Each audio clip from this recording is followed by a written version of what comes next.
Welcome back. You are watching BT. 6:25 is your time right now. We're going to rejoin our Tammie Sutherland, who is standing by live in Mississauga. Tammie, you were able to recap just in the last few minutes what happened yesterday, the events of yesterday.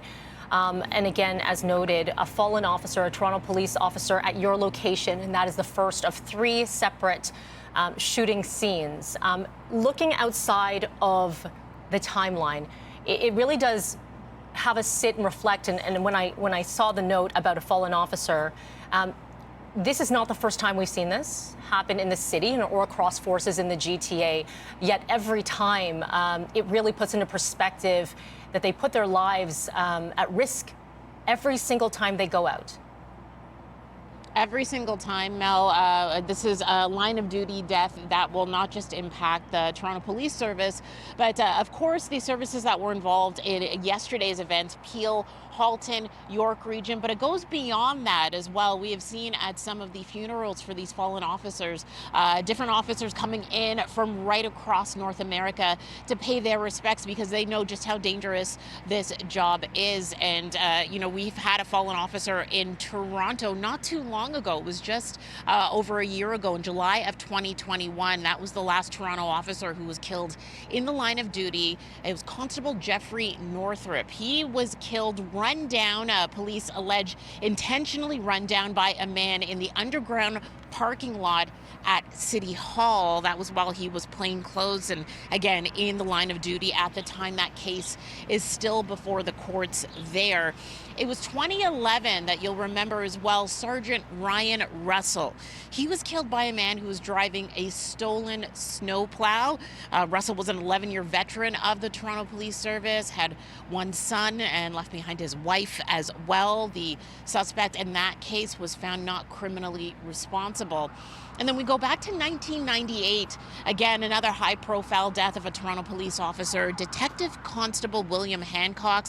He was killed while working undercover. Two women were convicted in that case. And once again, every time it happens, of course, it hits home and highlights just how dangerous this job really can be. And we'll know in the next few days a little bit more about funeral services and ways that people can pay tribute to Officer Andrew Hong, who was killed here yesterday. We should learn some more details from Toronto Police about that, of course, Mel.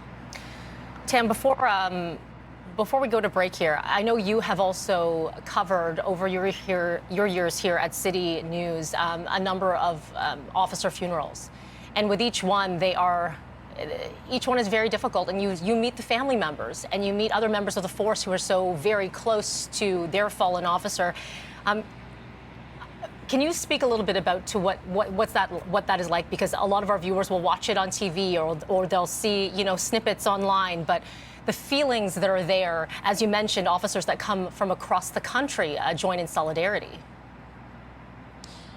You know, what really hits home is when you see the families. Oftentimes it's the spouses and the children who are left behind, and you hear from them, whether it's during the funeral services or after, a lot of times during court cases that I've covered, not just here in Toronto, but also in York region.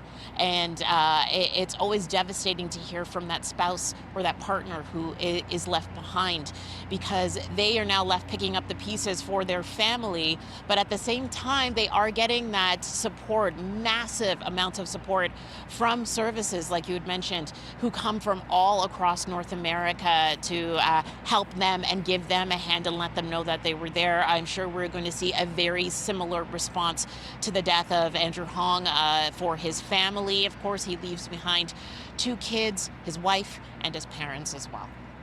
All right, Tammie Sutherland reporting live in Mississauga. We'll talk to you again very shortly. Thank you so much for that.